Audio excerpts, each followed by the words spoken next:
എന്റെ വീഡിയോയും കാണാമല്ലോ. വീഡിയോ കാണാമല്ലോ. കാണാം. പ്രൊജക്ട് ചെയ്ത് കാണാം.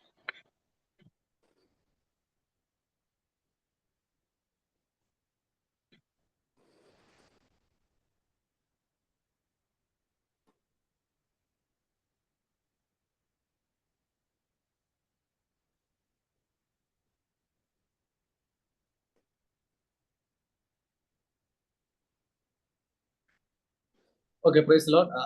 നമുക്ക് ഒരു നിമിഷം കൂടെ കണ്ണുകൾ അടച്ച് നമുക്ക് പ്രാർത്ഥിക്കാം. പരിശുദ്ധ കർത്താവെ, ഞങ്ങൾ അതിനെ സ്തുതിക്കുന്നു, സ്തോത്രം ചെയ്യുന്നു. കർത്താവെ, വളരെ ബിസി ആയിട്ടുള്ള ഒരു പകരം ഞങ്ങളെ വിട്ട് കടന്നുപോയി. കർത്താവിന്റെ കൃപയെ ഞങ്ങളെ സൂക്ഷിച്ചു. കർത്താവിന്റെ വചനത്തിന് മുമ്പാകെ ഞങ്ങൾ ഇരിക്കുന്ന കർത്താവെ, അവിടുത്തെ ആഴമേറിയ സത്യങ്ങൾ മനസ്സിലാക്കുവാനായിട്ട് ഞങ്ങളുടെ ബുദ്ധിയെ അവിടുന്ന് പ്രകാശിപ്പിക്കുമാറാകണമേ എന്ന് പ്രത്യേകമായിട്ട് പ്രാർത്ഥിക്കുന്നു. തൃക്കരങ്ങളിലേക്ക് ഞങ്ങൾ സകലവും പരമേൽപ്പിക്കുന്നു കർത്താവെ. കർത്താവ് ഞങ്ങളുടെ പ്രാർത്ഥന കേൾക്കുന്നതിനായിട്ട് നന്ദി പറയുന്നു. യേശു കർത്താവിന്റെ നാമത്തിൽ താഴ്മയോടെ അപേക്ഷിക്കുന്ന കൃപയുണ്ടായി കേട്ട് ഉത്തരം വല്ലമാറാകണമേ. സോ നമ്മള് കഴിഞ്ഞ 2 ആഴ്ച മുമ്പ് നമ്മൾ എടുത്തായിട്ടുള്ള ആ തൃത്വ ഉപദേശത്തിന്റെ ആ ഒരു കണ്ടിന്യൂവേഷൻ ആയിട്ടാണ് നമ്മൾ ചിന്തിക്കുന്നത്. കഴിഞ്ഞ ആഴ്ച നമ്മൾ പഠിച്ചതായിട്ടുള്ള കാര്യങ്ങൾ പക്ഷെ നിങ്ങൾ ഓർക്കുന്നുണ്ടാകുമെന്ന് ഞാൻ കരുതുന്നു.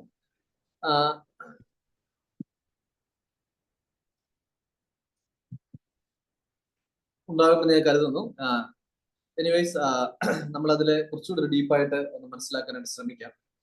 സോ നമ്മൾ മനസ്സിലാക്കേണ്ട പ്രധാനപ്പെട്ട ഒരു കാര്യം, നമുക്ക് ഈ ദൈവത്തിന്റെ ആ മഹത്വത്തെ നമുക്ക് പൂർണ്ണമായിട്ട് മനസ്സിലാക്കാനായിട്ടുള്ള ഒരു കഴിവ് നമുക്ക് നമ്മുടെ പരിമിതമായ ബുദ്ധി ഉപയോഗിച്ച് നമുക്ക് മനസ്സിലാക്കാനായിട്ട് സാധിക്കില്ല.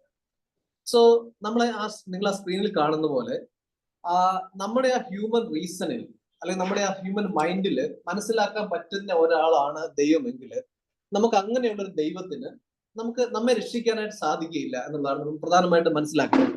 ഈ നമ്മൾ മനസ്സിലാക്കുന്ന ദൈവം, നമ്മൾ ആരാധിക്കുന്ന ദൈവം നമ്മുടെ ബുദ്ധിക്ക് ഒതുങ്ങുന്ന ഒരു ദൈവമാണെങ്കിൽ, നമ്മുടെ യുക്തി കൊണ്ട് മനസ്സിലാക്കുന്ന ഒരു ദൈവമാണെങ്കിൽ അത് നമ്മളെ പോലെയുള്ള ഒരാൾ തന്നെയാണ്. God is beyond our human comprehension. നമുക്ക് മനസ്സിലാക്കുന്നതിൽ അപ്പുറമായിട്ടുള്ള ഒരു മഹത്വം ദൈവത്തിനുണ്ട്. നമ്മൾ സൃഷ്ടികളും ദൈവം സൃഷ്ടിതാവുമാണ് എന്നുള്ള ഒരു തിരിച്ചറിവ് നമുക്ക് ഉണ്ടാകണം. അങ്ങനെ ഒരു ഹ്യൂമിലിറ്റിയോടുകൂടെ വേണം നമ്മൾ ഈ ഉപദേശത്തെ നമ്മൾ സമീപിക്കാനായിട്ട്. ദൈവം എന്ന് പറയുന്നത് ഒരു സേക്രഡ് ആയിട്ടുള്ള ഒരു മിസ്റ്ററിയാണ്. അത് നമുക്ക് മനസ്സിലാക്കുന്നതിന് അപ്പുറമായിട്ടുള്ള തലം ഇതിനകത്തുണ്ട്. അത് നമ്മൾ സോൾവ് ചെയ്യേണ്ടതായിട്ടൊരു മിസ്റ്ററി ആയിട്ടോ അങ്ങനെയൊന്നും അല്ല, മറിച്ച് ദൈവത്തെ ത്രിയേകനായിട്ട് നമുക്ക് മനസ്സിലാക്കിയിരിക്കുന്നത് കൊണ്ട് ആ ദൈവത്തെ ആരാധിക്കുക, ആ ദൈവത്തെ കൂടുതൽ മനസ്സിലാക്കുക, ആ ദൈവത്തെ കൂടുതൽ സ്നേഹിക്കുക, ഇത് മാത്രമേ ഈ ഭൂമിയിൽ നമുക്ക് കരണീയമായിട്ടുള്ളൂ എന്ന് നാം മനസ്സിലാക്കണം. സോ ഇത് പ്രധാനമായിട്ടും നമ്മൾ മനസ്സിലാക്കേണ്ടതായിട്ടുള്ള കാര്യമാണ്. ദൈവത്തെ പൂർണ്ണമായിട്ടും നമുക്ക് മനസ്സിലാക്കാനായിട്ട് സാധിക്കില്ലെന്നും അങ്ങനെ മനസ്സിലാക്കാനായിട്ട് പറ്റുന്ന ഒരു ദൈവമാണ് നാം ആരാധിക്കുന്നതെങ്കിൽ ആ ദൈവത്തിന്റെ മഹത്വം ഒരു മനുഷ്യന്റെ മഹത്വത്തിന് അത്രയേ ഉള്ളൂ. അതൊരു ദൈവമായിരിക്കില്ലെന്നും ദൈവം നമ്മുടെ ബുദ്ധിക്കും നമ്മുടെ ചിന്തയ്ക്കും അതീതനാണെന്നും ആ ദൈവത്തെ ബൈബിളിലൂടെ നമുക്ക് വെളിപ്പെടുത്തി കിട്ടിയത് നമ്മൾ വളരെ താഴ്മയോടുകൂടെ മനസ്സിലാക്കാനായിട്ടും ആ ദൈവത്തെ ആരാധിക്കാനുമായിട്ടാണ് നമ്മുടെ ഏറ്റവും പ്രധാനപ്പെട്ടതായിട്ടുള്ള ഒരു കാര്യം. സോ ദൈവം സൃഷ്ടിയിൽ ഒതുങ്ങാത്തവനായതുകൊണ്ട് നമ്മൾ രണ്ടാമത് ശ്രദ്ധിക്കണം. ഇതൊരു ഹ്യൂമിലിറ്റി നമുക്ക് വേണം. നമ്മൾ മനസ്സിലാക്കണം, നാം സൃഷ്ടിതാവും നാം സൃഷ്ടിയും ദൈവം സൃഷ്ടിതാവുമാണ്. സോ നമ്മുടെ പരിമിതമായ ബുദ്ധിയില് യുക്തിയില് ഒതുങ്ങുന്ന ഒരു വിഷയമല്ല ദൈവത്തെ കുറിച്ചുള്ളത്. അതുകൊണ്ട് നമ്മൾ ആ ദൈവം വചനത്തിൽ വെളിപ്പെടുത്തിയിരിക്കുന്ന കാര്യങ്ങൾ നമ്മൾ അതുപോലെ തന്നെ മനസ്സിലാക്കുക മാത്രമേ സാധിക്കുകയുള്ളൂ. സോ ദൈവം സൃഷ്ടിതാവായതുകൊണ്ട്, സൃഷ്ടിയിൽ ഒതുങ്ങാത്തവനായതുകൊണ്ട് സൃഷ്ടിയിലുള്ള യാതൊന്നിനെയും പൂർണ്ണമായിട്ട് മനസ്സിലാക്കാനായിട്ട് നമുക്ക് ഈ യാതൊന്നും നമുക്ക് ഉപയോഗിക്കുന്ന ഈ ഭൂമിയിലുള്ള യാതൊരു തരം ഉദാഹരണങ്ങളും ഈ തൃത്വത്തെ പൂർണ്ണമായിട്ട് മനസ്സിലാക്കാനായിട്ട് പറ്റുന്നതല്ല.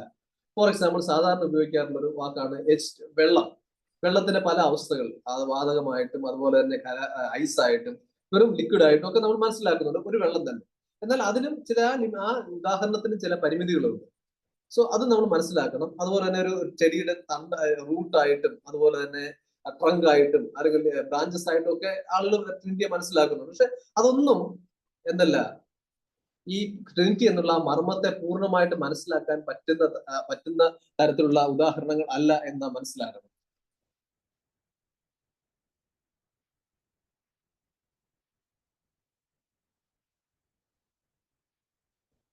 സോ ട്രിനിറ്റി എന്ന് പറയുന്നത്,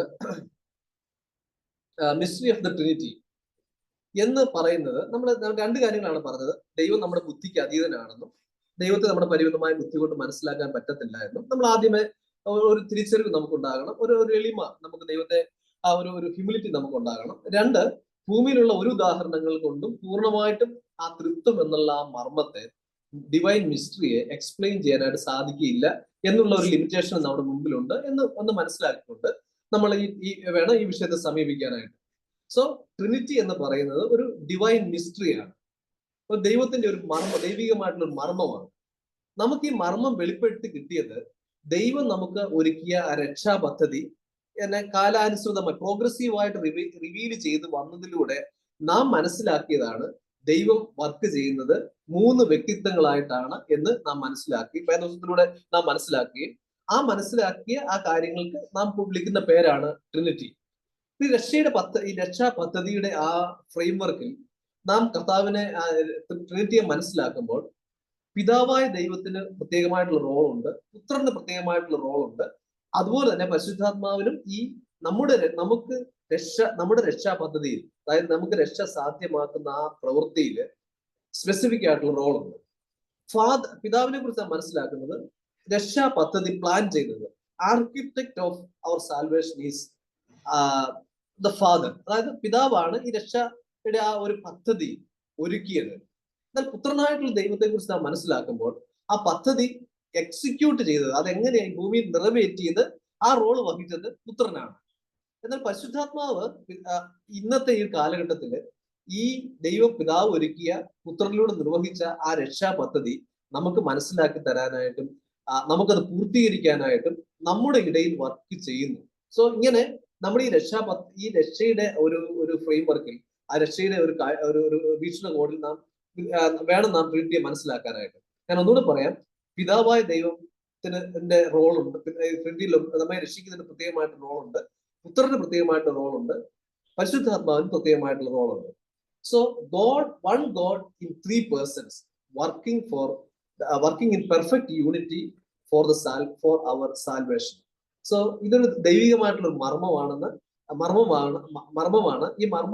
ഈ പ്രോഗ്രസീവായിട്ട് നമുക്ക് മനസ്സിലായത്, നമുക്ക് രക്ഷ ഒരുക്കി തന്ന ആ ദൈവിക പദ്ധതിയിലൂടെയാണ്. ഒന്ന്, ആ പദ്ധതി പ്ലാൻ ചെയ്ത പിതാവായിരിക്കും ദൈവമാണ്, പുത്രനാണ് അത് നിർവഹിച്ചത്, നമുക്ക് ആ രക്ഷാ പദ്ധതി മനസ്സിലാക്കി തന്നതും നമുക്കത് നമ്മുടേതാക്കി തീർത്തതും അതിന് പരിശുദ്ധാത്മാവിന് സ്പെസിഫിക് ആയിട്ടുള്ള ഒരു റോളുണ്ട്. സോ ഇവർ 3 പേരും ദൈവത്തിന്റെ 3 ആളത്വങ്ങളാണ്. അവർ ഒരുമിച്ച് ചേർന്ന് ആ പെർഫെക്റ്റ് യൂണിറ്റിയിൽ വർക്ക് ചെയ്ത് നമുക്ക് ഈ രക്ഷ സാധ്യമാക്കി തന്നു. സോ നമ്മൾ വീണ്ടും നമ്മൾ മനസ്സിലാക്കുക, പല ആളുകളും, പ്രത്യേകിച്ച് മുസ്ലിങ്ങളായിട്ടുള്ള ആളുകളൊക്കെ ചോദിക്കുന്നതായിട്ടുള്ള ചോദ്യങ്ങൾ, യഹോസാക്ഷികളായിട്ടുള്ള ആളുകൾ ചോദിക്കുന്ന ചോദ്യങ്ങൾ ഇതാണ്. അതായത് പിതാവായ ദൈവത്തെക്കാളും ഒരു പടി താഴെയാണ് പുത്രൻ, പുത്രനെ കഴിഞ്ഞ് ഒരു പടി താഴെയാണ് പരിശുദ്ധാത്മാവ്, അല്ലെങ്കിൽ പരിശുദ്ധാത്മാവ് എന്ന് പറഞ്ഞാൽ ദൈവത്തിന്റെ ശക്തി മാത്രമാണ് എന്നൊക്കെ വാദിക്കുന്ന ഒരുപാട് ആളുകളുണ്ട്. സോ നമ്മൾ പ്രത്യേകമായിട്ട് അങ്ങനെയുള്ള വാക്യങ്ങളുമുണ്ട്. പുത്രൻ പിതാവിന് താഴെയിരിക്കുന്നു, അല്ലെങ്കിൽ പിതാവായ ദൈവം തന്റെ പദ്ധതി വെച്ചിരിക്കുന്ന കാര്യങ്ങൾ പുത്രൻ അറിയുന്നില്ല എന്നുള്ള വാക്യങ്ങളൊക്കെ ഉണ്ട്. എന്നാൽ നമ്മളത് മനസ്സിലാക്കേണ്ടത്, പ്രത്യേകിച്ച് നമ്മൾ മനസ്സിലാക്കേണ്ടത്, ഈ പുത്രനും പരിശുദ്ധാത്മാവും പിതാവിന് കീഴ്പ്പെട്ടിരിക്കുന്നു എന്ന് പറഞ്ഞാൽ അതിന്റെ അർത്ഥം എന്ന് പറഞ്ഞാൽ പുത്രനെ കഴിഞ്ഞും അല്ലെങ്കിൽ പിതാവിനെ കഴിഞ്ഞും ഒരുപടി താഴെയാണ് പുത്രനെന്നും പുത്രനെ കഴിഞ്ഞ് ഒരുപടി താഴെയാണ് പരിശുദ്ധാത്മാവ് എന്നല്ല നാം മനസ്സിലാക്കേണ്ടത്. അവര് നമുക്ക് രക്ഷ ഒരുക്കി തന്നതിൽ അവരുടേതായിട്ടുള്ള റോൾ അവർ വഹിക്കുന്നു എന്ന് മാത്രമേ ഉള്ളൂ. സോ നമ്മൾ അണ്ടർലൈൻ ചെയ്ത് മനസ്സിലാക്കേണ്ടത്, പിതാവും പുത്രനും പരിശുദ്ധാത്മാവിനും അവർ പൂർണ്ണമായും അവരുടെ എസൻസിൽ അവർ ഈക്വലിന്റെ ഒരേ എസൻസിലാണ് അവരായിരിക്കുന്നത്. അത് ആ എസൻസിൽ ദൈവം തന്നെയാണ്. അവർക്ക് നമ്മുടെ രക്ഷാപദ്ധതിയിൽ ഡിസ്റ്റിങ്റ്റീവ് ആയിട്ടുള്ള റോൾസ് ഉണ്ട് എന്ന് മാത്രമേ ഉള്ളൂ. അതായത് നമുക്ക് വേദപുസ്തകത്തിൽ അങ്ങനെ കൺഫ്യൂസിംഗ് ആയിട്ട് ചില വാക്യങ്ങൾ ഉണ്ടെങ്കിലും ആ വാക്യങ്ങളൊക്കെ നമ്മൾ മനസ്സിലാക്കേണ്ടത് ഈ രക്ഷാപദ്ധതിയിൽ അവർ വഹിച്ച ആ റോളിൽ നിന്നാണ്. അതായത് ആ റോളിലൂടെ വേണം നമ്മൾ അവരെ മനസ്സിലാക്കാൻ.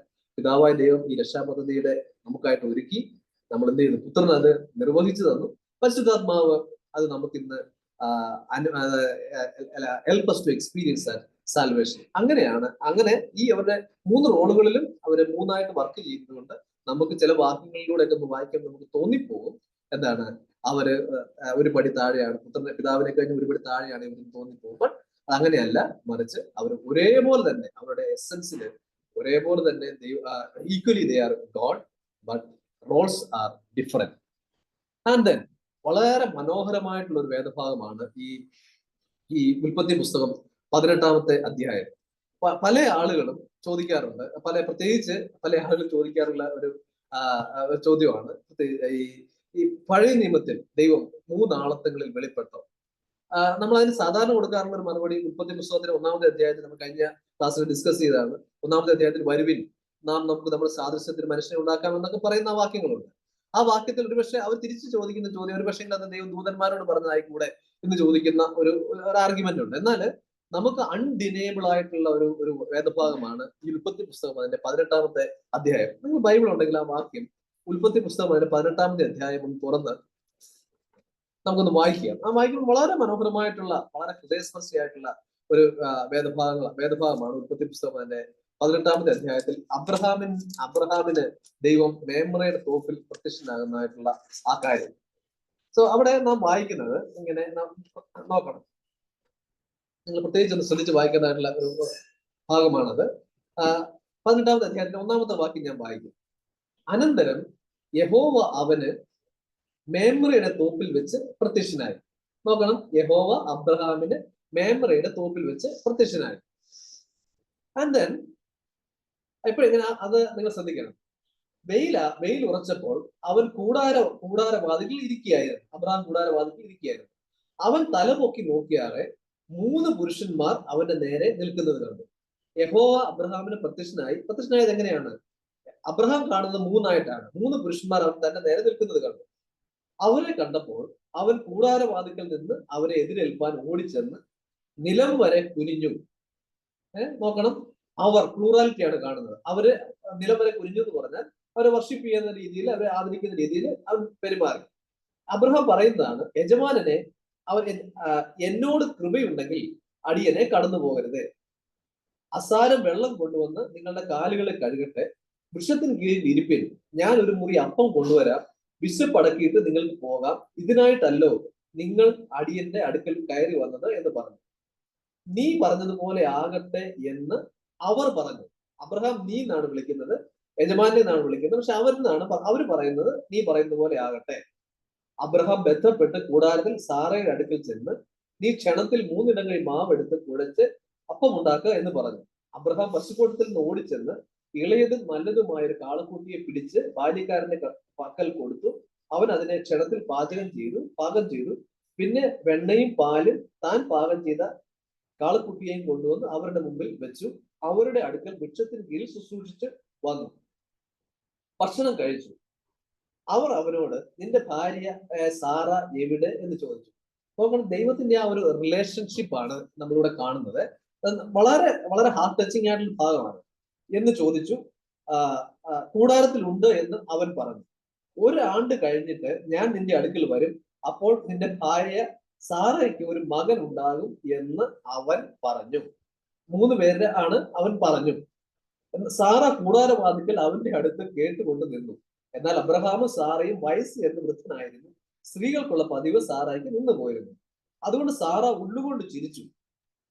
വൃദ്ധയായിരിക്കുന്ന എനിക്ക് സുഖഭോഗം ഉണ്ടാകുമോ? എന്റെ ഭർത്താവ് വൃദ്ധനായിരിക്കുന്നു എന്ന് പറഞ്ഞു.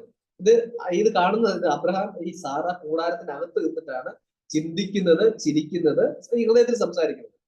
അപ്പോഴ് ഈ യഹോവ അബ്രഹാമിനോട് വൃദ്ധയായ ഞാൻ 12-ാമത്തെ വാക്യം, യഹോവ അബ്രഹാമിനോട് വൃദ്ധയായി ഞാൻ പ്രസവിക്കുന്നത് വാസ്തവമോ എന്ന് പറഞ്ഞ് സാറ ചിരിക്കുന്നതുണ്ട്. യഹോവയാൽ കഴിയാത്ത കാര്യം വല്ലതും ഉണ്ടോ? 1 ആണ്ട് കഴിഞ്ഞിട്ട് ഈ സമയമാകുമ്പോൾ ഞാൻ നിന്റെ അടുക്കൽ മടങ്ങി വരും, സാറയ്ക്ക് ഒരു മകൻ ഉണ്ടാകും എന്ന് അരുളി ചെയ്തു. 15-ാമത്തെ വാക്യാണ്. സാറ വീണ്ടും ഒരു ചെറിയ സാധാരണ നമ്മളെ പോലെയൊക്കെ തന്നെയാണ് സാറ പറയുന്നത്. സാറ ഭയപ്പെട്ടു, ഇല്ല ഞാൻ ചിരിച്ചില്ല എന്ന് പറഞ്ഞു. അങ്ങനെയല്ല, നീ ചിരിച്ചു എന്ന് അവൻ അരുളി ചെയ്തു. നോക്കണേ, ആ ദൈവത്തിന്റെ തന്റെ മക്കളോടുള്ള ആ ഒരു കൂട്ടായ്മയാണ്. ഇപ്പൊ നമ്മളാണ് ഈ ദൈവത്തിന്റെ സ്ഥാനത്തെങ്കിൽ ഈ ചിരിച്ചു എന്ന് പറഞ്ഞ സമയത്ത് എന്ത് ചെയ്തു? സാറാ ഒരു കള്ളത്തരം പറഞ്ഞതാണ്, ചിരിച്ചില്ല എന്ന് സാറ ഒരു തമാശ മട്ടിൽ അല്ലെങ്കിൽ ഒരു ലൈ പറഞ്ഞു. നമ്മളാണെങ്കിൽ ദൈവത്തിന്റെ സ്ഥാനം നമ്മളാണ് എന്ത് ചെയ്താണ്? ഇപ്പൊ തന്നെ അതിനെ ശരിയാക്കി തരാമെന്ന് പറഞ്ഞ് അല്ലെങ്കിൽ നമ്മൾ കൂട്ടായ്മയെന്ന് കൊടുക്കുവോ അല്ലെങ്കിൽ എന്തെങ്കിലുമൊക്കെ ചെയ്താൽ ദൈവം അങ്ങനെയല്ല ചെയ്തത്. ദൈവം അല്ല നീ അതൊരു തമാശയായിട്ട് എടുത്തു അല്ലെങ്കിൽ ഒരു ഇതായിട്ട് എടുത്തു, നീ ചിരിച്ചു എന്നൊക്കെ പറഞ്ഞു. അങ്ങനെ ഒരു വളരെ കോഡിയൽ റിലേഷൻഷിപ്പിലാണ് ദൈവത്തിന് മനുഷ്യരോടുള്ള ഒരു ഇടപെടൽ. അത് കഴിഞ്ഞതിന് ശേഷം നമ്മൾ ശ്രദ്ധിക്കേണ്ട, അതാണ് ഞാൻ പറഞ്ഞത്, ഇടപെടേണ്ടത് എന്ന് അരുളി ചെയ്തു. അതിന് അടുത്ത പ്ലൂറലാണ്. അപ്പൊ ആ പുരുഷന്മാർ അവിടെ നിന്ന് പുറപ്പെട്ട് സോദോം വരയിലേക്ക് തിരിഞ്ഞു. അബ്രഹാം അവരെ യാത്ര അയപ്പാൻ അവരോട് കൂടെ പോയി. അപ്പോൾ യഹോവ അബ്രഹാമിനോട് അരുളി ചെയ്തത്, ഞാൻ ചെയ്യാനിരിക്കുന്നത് അബ്രഹാമിനോട് മറച്ച് വെക്കുമോ? അപ്പൊ ലോത്തിനെ കുറിച്ചും സോദോമിനെ കുറിച്ചും ഗോമോറയെ കുറിച്ചും ഒക്കെ ഉള്ള ഒരു പ്രവചനങ്ങളാണ് നാം അവിടെ കാണുന്നത്. പ്രത്യേകിച്ച് ഒന്ന് ശ്രദ്ധിക്കേണ്ട ഒരു കാര്യം, മനസ്സിലാക്കേണ്ട ഒരു കാര്യം, ഇവിടെ എന്താണ് കാണുന്നത്? നമ്മളിവിടെ എന്താണ് കാണുന്നത്? ദൈവം ഈ അബ്രഹാമിന് പ്രത്യക്ഷനാകുന്നു. ആ പ്രത്യക്ഷനാകുന്ന സമയത്ത് എന്താണ് നാം കാണുന്നത്? 3 ആളുകളെയാണ് നമ്മുടെ കാണുന്നത്.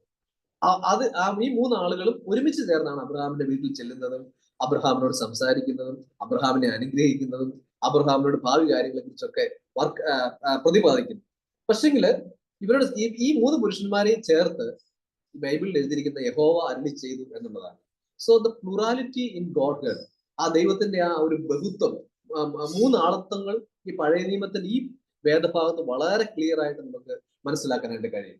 അതുപോലെ പുതിയ നിയമത്തിലേക്ക് വരുന്ന സമയത്ത് യേശു കർത്താവിന്റെ സ്നാന സമയത്ത് സ്വർഗം തുറന്നു, പിതാവ് പറയുന്നു, പരിശുദ്ധാത്മാവ് പ്രാവ് പോലെ വരുന്നു, പുത്രൻ സ്നാനജലത്തിൽ നിൽക്കുന്നു. ഇങ്ങനെ 3 ഡിസ്റ്റിങ്റ്റീവ് ആയിട്ടുള്ള പേഴ്സൺസിനെ നമുക്ക് വേദവശത്തിലൂടെ പുതിയ നിയമത്തിലായാലും പഴയ നിയമത്തിലായാലും നമുക്ക് മനസ്സിലാക്കാനായിട്ട് സാധിക്കുന്നു. അങ്ങനെ ആദിമ നൂറ്റാണ്ടിലെ സഭ സ്നാനപ്പെടുത്തുമ്പോഴാണെങ്കിലും ആശീർവാദം പറയുമ്പോഴാണെങ്കിൽ പോലും ഒക്കെ ഈ 3 പേരെയും ഒരേപോലെ അക്നോളജ് ചെയ്തുകൊണ്ടാണ് പിതാവിന്റെയും പുത്രന്റെയും പരിശുദ്ധാത്മാവിന്റെയും നാമത്തിൽ എന്ന് പറഞ്ഞുകൊണ്ടാണ് സ്നാനപ്പെടുത്തുന്നതും അല്ലെങ്കിൽ അവരെ ജനത്തെ ആശീർവദിക്കുകയും ഒക്കെ ചെയ്യുന്നത്. സോ ട്രിനിറ്റി എന്ന് പറയുന്ന ഒരു പദം, ആ ഒരു വാക്ക് വേദപുസ്തകത്തിൽ ഇല്ലെങ്കിലും മനുഷ്യന്റെ രക്ഷാപദ്ധതി ദൈവം അൺഫോൾഡ് ചെയ്ത സമയത്ത് ഈ രീതിയിൽ ദൈവത്തെ നമുക്ക് മനസ്സിലാക്കാനായിട്ട് കഴിഞ്ഞു. 3 ആളത്തങ്ങളായിട്ട് മനസ്സിലാക്കാനായിട്ട് കഴിഞ്ഞു. ഈ 3 ആളത്തങ്ങളും ഡിസ്റ്റിങ് വേറെ വേറെ റോൾസ് ആണ് പ്ലേ ചെയ്തത്, നമ്മുടെ രക്ഷാപദ്ധതിയിൽ വഹിച്ചത്. സോ അതിൽ നിന്ന് നമ്മൾ മനസ്സിലാക്കി 3 പേരും ഒരേപോലെ തന്നെ ദൈവമാണ്. അവരുടെ essence 1 in essence 3 in person എന്ന് നമ്മൾ മനസ്സിലാക്കി. ഇതാണ് ട്രിനിറ്റിയുടെ മർമ്മം നമ്മൾ വേദപുസ്തകത്തിലൂടെ നമ്മൾ മനസ്സിലാക്കുന്നത്. സോ നമ്മൾ ട്രിനിറ്റിയെ കുറിച്ച് നമ്മൾ വീണ്ടും ചിന്തിക്കുമ്പോൾ ഇതൊരു ദിവ്യമായ ഒരു മർമ്മമാണ്. അത് മാത്രമല്ല ഒരു ഡെയിലി റിയാലിറ്റിയാണ്. സോ നമ്മളിത് പ്രധാനമായിട്ടും മനസ്സിലാക്കേണ്ടത്, ഇത് വളരെ പ്രധാനപ്പെട്ട ഒരു കാര്യമാണ്. നമ്മൾ പ്രത്യേകിച്ച് നിങ്ങൾ ശ്രദ്ധിക്കുക.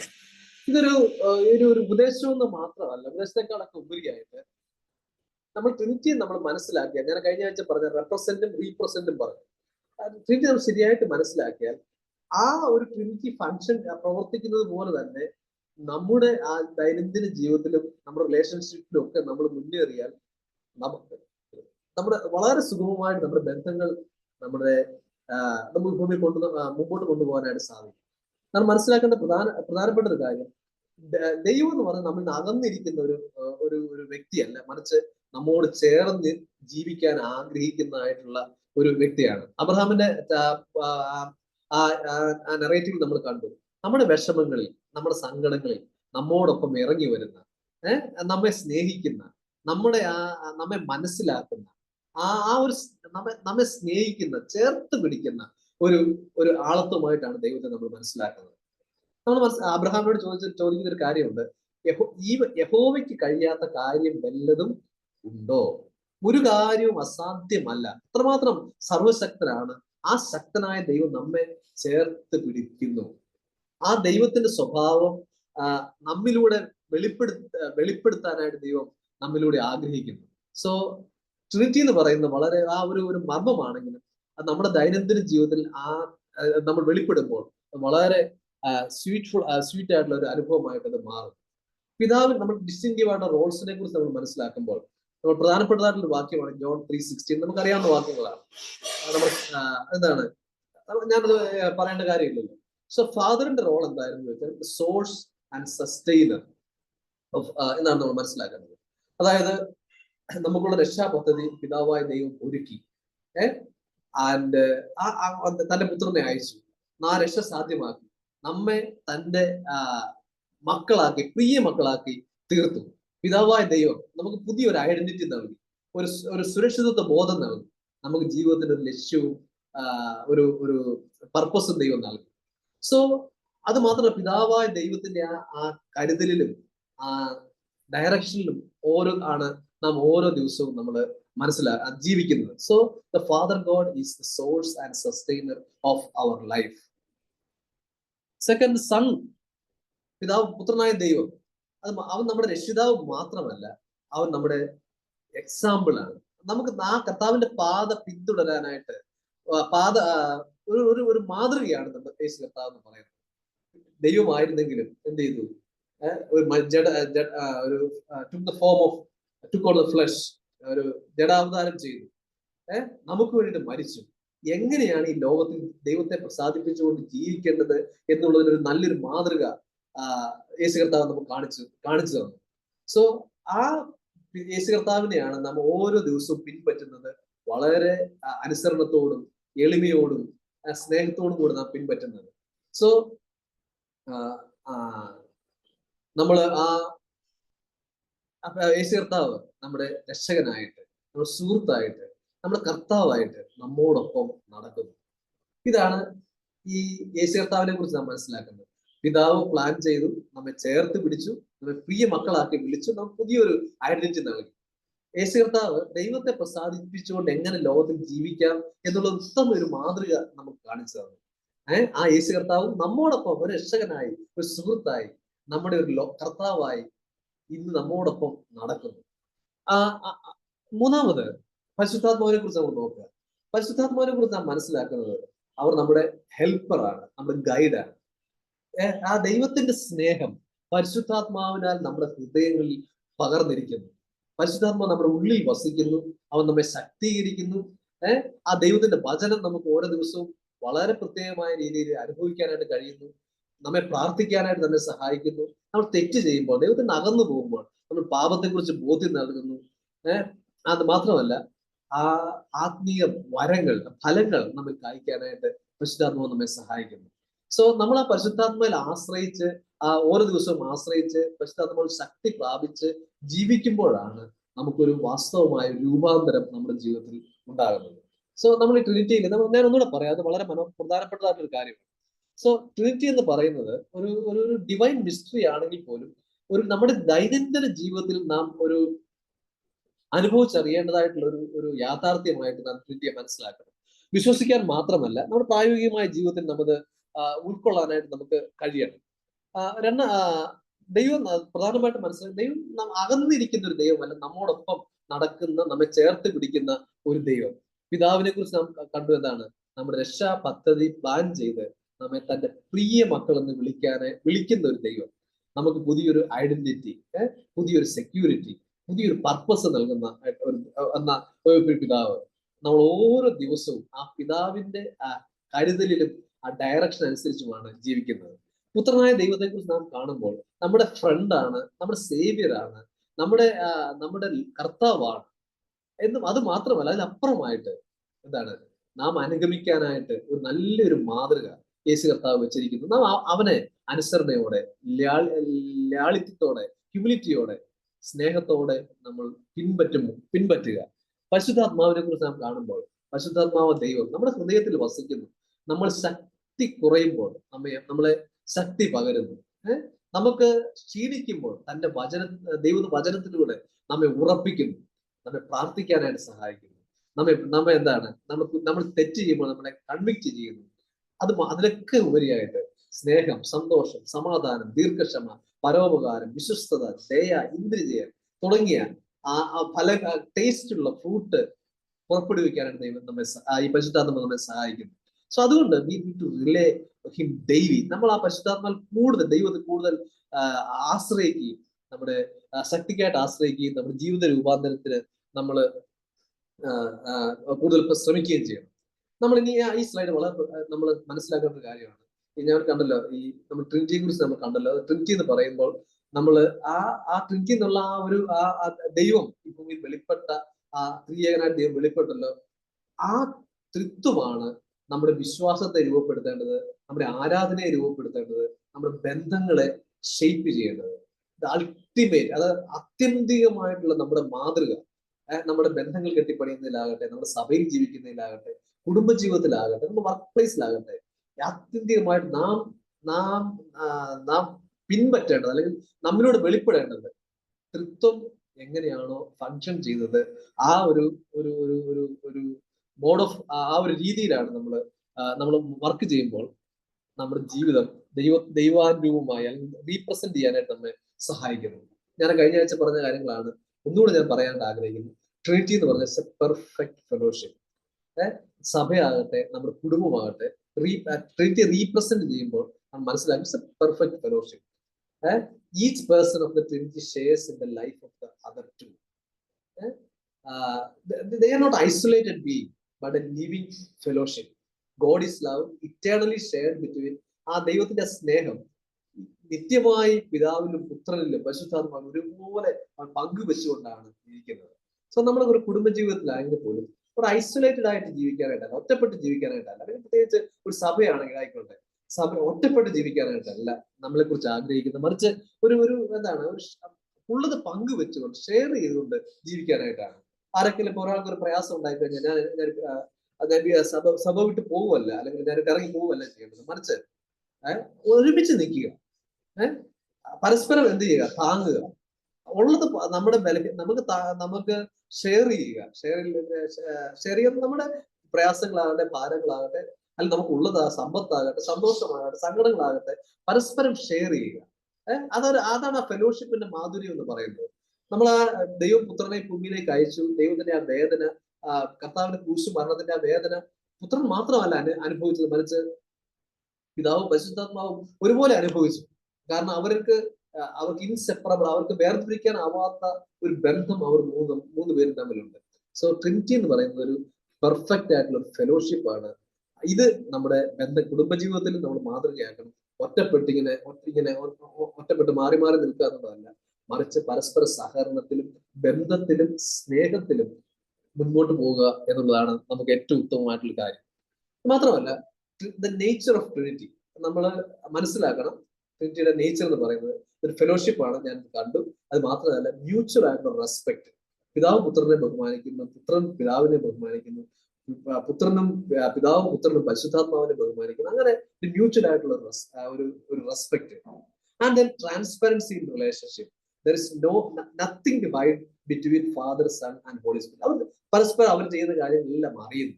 അത് മാത്രമല്ല, അവർ പരസ്പരം അക്കൗണ്ടബിൾ ആണ്. അത് മാത്രമല്ല, അവർക്കൊരു പർപ്പസും ഉണ്ട്. ഇതൊരു തിയോളജിക്കൽ ആയിട്ടുള്ള കൺസെപ്റ്റ് അല്ല, മറിച്ച് God is calling us for to live and relate. ഇത് ഈ രീതിയിൽ ജീവിക്കാനായിട്ടാണ് ദൈവം നമ്മളെ വിളിക്കുന്നതും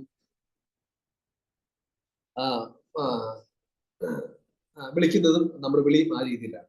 ഞാൻ ഒന്നും കൂടെ ഇത് പറഞ്ഞ് ഞാൻ ജസ്റ്റ് വൈൻഡപ്പ് ചെയ്യാം. പ്രധാനമായിട്ടും നമ്മൾ കണ്ടത്, നമ്മൾ ഇന്നത്തെ ക്ലാസ്സിൽ നമ്മൾ മനസ്സിലാക്കാനായിട്ട് കഴിഞ്ഞ സമപ്പ് ചെയ്യാനായിട്ട് നമ്മൾ ശ്രമിച്ചത്, തൃത്വം എന്ന് പറയുന്നത് എന്താണ്, ഒരു മിസ്റ്ററിയാണ്.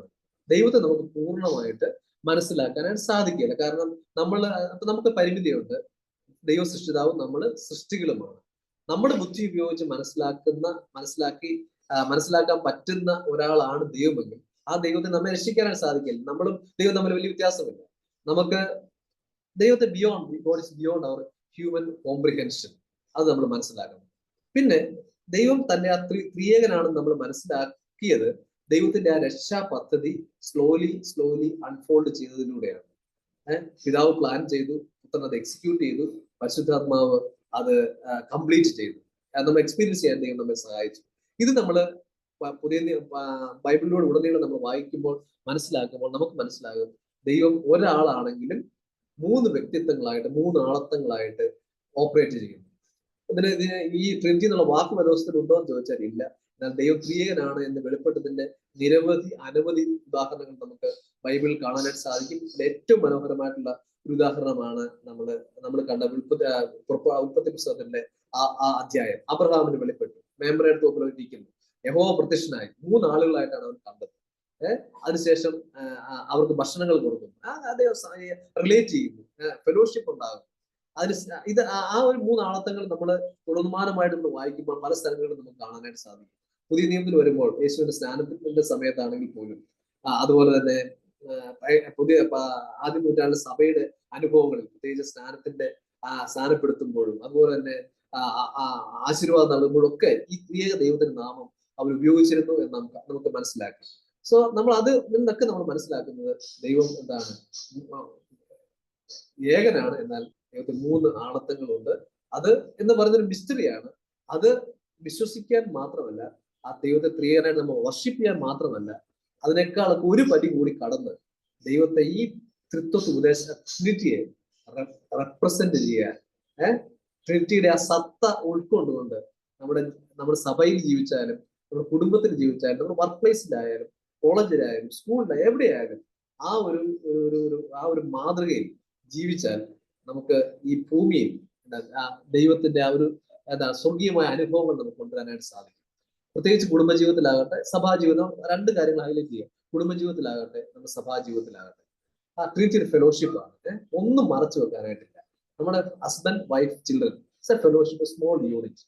ആ ഒരു സ്നേഹം, ആ പരസ്പരം പങ്കുവെക്കുന്നതായിട്ടുള്ള സുഖങ്ങളും ദുഃഖങ്ങളും സങ്കടങ്ങളും നൊമ്പരങ്ങളും ഒരുമിച്ച് പങ്കുവെക്കുന്നതാണ് കൂട്ടായ്മ എന്ന് പറയുന്നത്. ആ ഒരു അനുഭവം ഉണ്ടാകാം. അത് മാത്രമല്ല, ഒരു ഐസൊലേറ്റഡ് ആയിട്ടല്ല അവർ വർക്ക് ചെയ്യുന്നത്. എല്ലാം ചേർന്ന് പരസ്പരം അക്കൗണ്ടബിൾ ആയിട്ട് റെസ്പെക്റ്റോടുകൂടെ ആണ് വർക്ക് ചെയ്യുന്നത്. അത് മാത്രമല്ല, ട്രാൻസ്പെറൻസി ഇൻ റിലേഷൻഷിപ്പ്, അക്കൗണ്ടബിലിറ്റി, ഇതൊക്കെ നമ്മൾ മനസ്സിലാക്കുമ്പോൾ കുറച്ചുകൂടെ ട്രിനിറ്റിയെ റെപ്രസെന്റ് ചെയ്ത് ജീവിക്കാനായിട്ട് നമുക്ക് കഴിയണം. The challenge before us is, are we merely representing God or representing Him?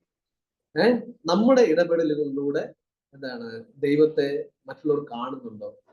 നമ്മൾ ജീവിക്കുന്നതിലൂടെ, നമ്മൾ സ്നേഹിക്കുന്നതിലൂടെ, നമ്മുടെ ലീഡർഷിപ്പ് പൊസിഷനിൽ ലീഡ് ചെയ്യുന്നതിലൂടെ ഒക്കെ ദൈവത്തെയാണ് നമ്മൾ റീപ്രസെന്റ് ചെയ്യുന്നത്.